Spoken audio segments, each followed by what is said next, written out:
അതായത് ഞാൻ കേട്ടിട്ടുണ്ട് അമ്മയുടെ മടിയിൽ തല വെച്ച് കിടന്ന് അങ്ങനെ രാമായണം കേൾക്കുന്നത്. അങ്ങക്ക് ഭൂത പ്രേത പിശാചുക്കളൊക്കെ പേടിയായിരുന്ന സമയത്ത് അങ്ങനെയല്ലേ കുട്ടികൾ? ഭയങ്കര പേടിയായിരുന്നു, ചെറിയ പേടിയല്ല. അപ്പൊ ഇതെല്ലാം കേട്ട് കഴിഞ്ഞ് അങ്ങക്ക് ഒരു ആന്തരികമായ ഒരു ആത്മീയ വശം ഉണ്ടായിട്ടുണ്ടോ? ഈ നേരത്തെ പറഞ്ഞു, എന്നാലും ഒരു സന്യാസം എന്ന് പറഞ്ഞ പോലെ അങ്ങക്ക് ഒരു ആന്തരികമായ ഒരു ആത്മീയ വശമുണ്ടെന്ന് വളരെ വിശ്വസിക്കുന്ന ഒരാളാണ് ഞാൻ. അതായത് ഈ ഇതിനെപ്പറ്റി പറയാറ് സാധാരണ നിസ്സാരമായുള്ള സംസാര സാഗരം എന്നാണ്. അതെ. അപ്പൊ അങ്ങനെയൊരു തോന്നലാണ് ആ ചെറുപ്പകാലത്ത് എനിക്ക് ഉള്ളത്. അതിൻ്റെ ഭാഗമായിട്ട് കുറേ ആ സ്വാധീനം എന്നിലുണ്ടാവും തന്നെയാണ് തോന്നുന്നത്. പക്ഷേ ഭൂതപ്രേത പിശാചുക്കളെ പറ്റി ഭയങ്കര വിശ്വാസമായിരുന്നു. ആ സമയത്ത് ലൈറ്റോ അങ്ങനെയൊന്നും അധികം ലൈറ്റ് ഇല്ലല്ലോ. പിന്നെ എൻ്റെ വീട്ടിൽ ഇലക്ട്രിസിറ്റി വരുന്നത് തന്നെ പിന്നെ ഞാൻ MLA ആയിരിക്കുമ്പോൾ പോലും ഇല്ല. അങ്ങനെയൊരു കാലമാണത്. അങ്ങനെയൊരു അവസ്ഥയാണ്. രാത്രി ആയാൽ പിന്നെ ഇരുടല്ലേ എല്ലാ സ്ഥലത്തും. അപ്പോൾ എവിടെയും ഏത് ഭൂതവും പ്രേതവും പ്രത്യക്ഷപ്പെടാം. അതൊക്കെ പിന്നെ ഒരു ചെറിയ സമയം കഴിഞ്ഞപ്പോൾ നമ്മൾ വളരുകയല്ലേ, അതനുസരിച്ച് മാനസിക വളർച്ചയും വരികയല്ലേ. അത് പിന്നെ ഞാൻ തന്നെ മാറ്റിയെടുത്തതാണ് ബോധപൂർവ്വം. അങ്ങനെ ഈ കുടുംബത്തോടൊപ്പം ചെലവഴിക്കുന്ന ഏറ്റവും പ്രധാനപ്പെട്ട സമയം എന്താണ്? അത് ഒരു ദിവസത്തെ യാത്രയാണോ, അതോ ഒരുമിച്ചിരുന്ന് തീൻമേശയിൽ ഭക്ഷണം കഴിക്കുമ്പോഴാണോ? ഏറ്റവും പ്രധാനം തീൻമേശയിലെ ഭക്ഷണമാണ്. കാരണം ഞങ്ങളെല്ലാവരും ഒന്നിച്ചാണ് ഇരിക്കുക. ആരൊക്കെയുണ്ടോ എല്ലാവരും ഒന്നിച്ചാണ് ഇരിക്കുക. ആ ഘട്ടത്തിൽ എൻ്റെ സുഹൃത്തുക്കളുണ്ടെങ്കിൽ അവരും ഒന്നിച്ചാണ് ഇരിക്കുക. അങ്ങനെ ഒരു അവസ്ഥയാണ് എപ്പോഴും സ്വീകരിക്കാറ്. അപ്പോൾ അതാണ് ഏറ്റവും നല്ല സമയം. എപ്പോഴും ഭക്ഷണം എല്ലാവരും കൂടി ഒന്നിച്ച് കഴിക്കുന്നത് തന്നെയാണ് നല്ലത് എന്നാണ് ഉള്ള അഭിപ്രായക്കാരനാണ് ഞാൻ.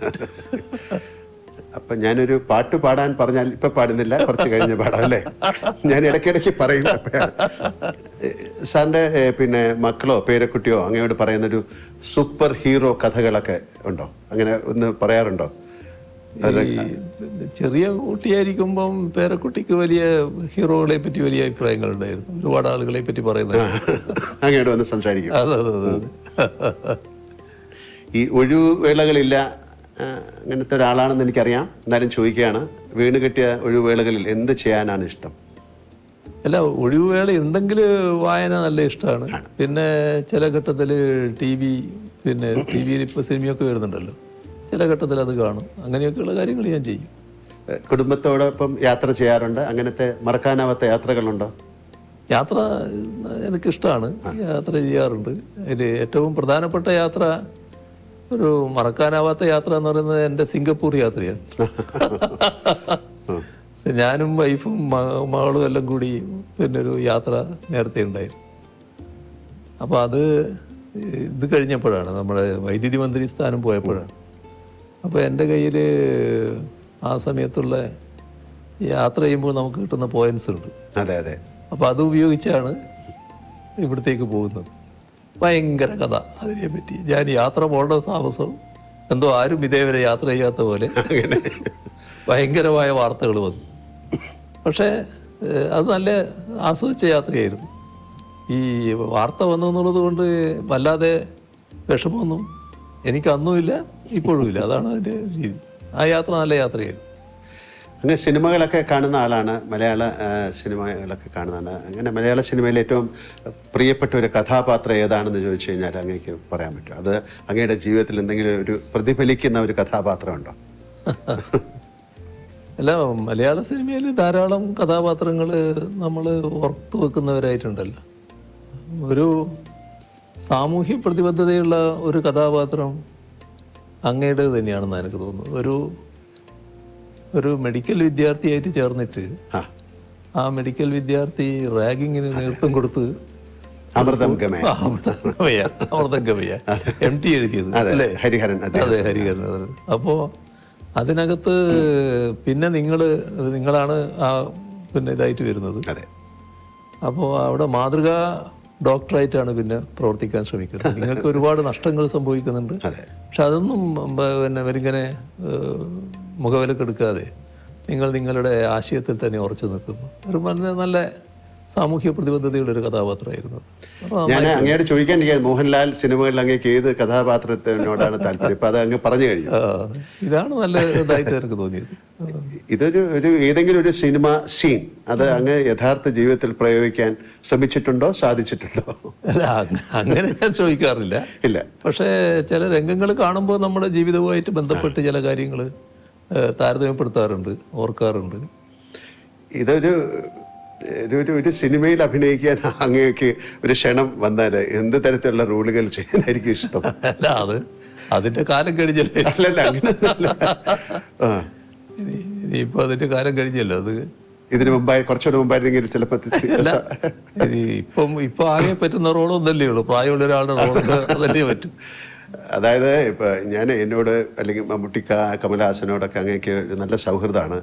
ഞാൻ കഴിഞ്ഞ ദിവസം എൻ്റെ ഒരു സുഹൃത്ത് രഹസ്യമായിട്ട് പറഞ്ഞു, മുഖ്യമന്ത്രിക്ക് വളരെ ഇഷ്ടപ്പെട്ട സിനിമ രജനീകാന്തിൻ്റെയാണ്.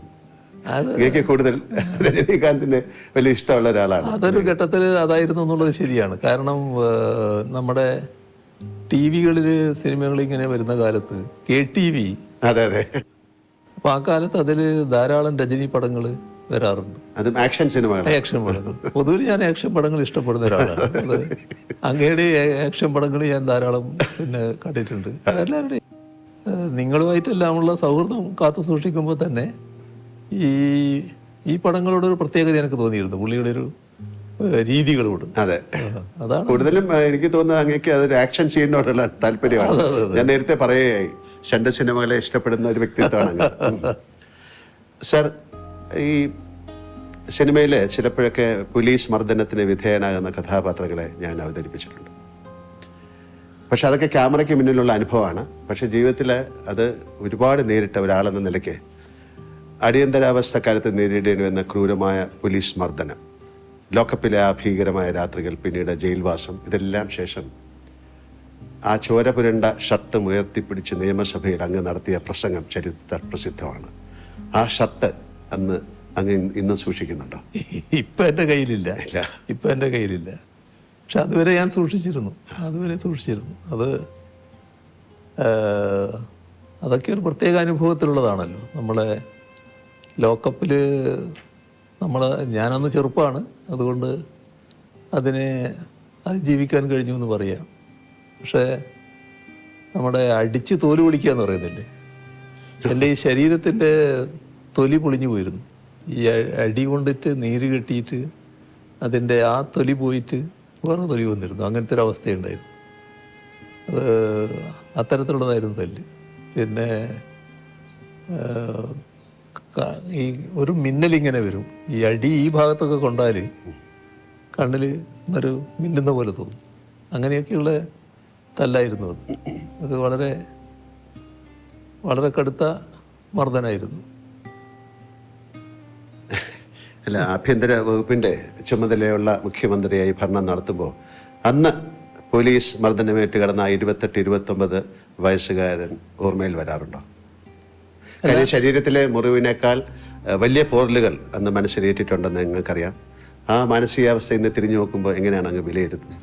അല്ല, അത്തരം ഒരവസ്ഥ ഉണ്ടാകാതിരിക്കുക എന്നുള്ളതാണ് പൊതുവിൽ ഞാൻ ആഗ്രഹിക്കുന്നത്. അതുകൊണ്ട് തന്നെ ലോക്കപ്പിലുള്ള മർദ്ദനത്തോട് ഒരു ദയയും കാണിക്കാറില്ല. അത്തരം ഉദ്യോഗസ്ഥരോട് കടുത്ത സമീപനം സ്വീകരിക്കുന്ന നിലയാണ് സ്വീകരിച്ചു പോകാറ്.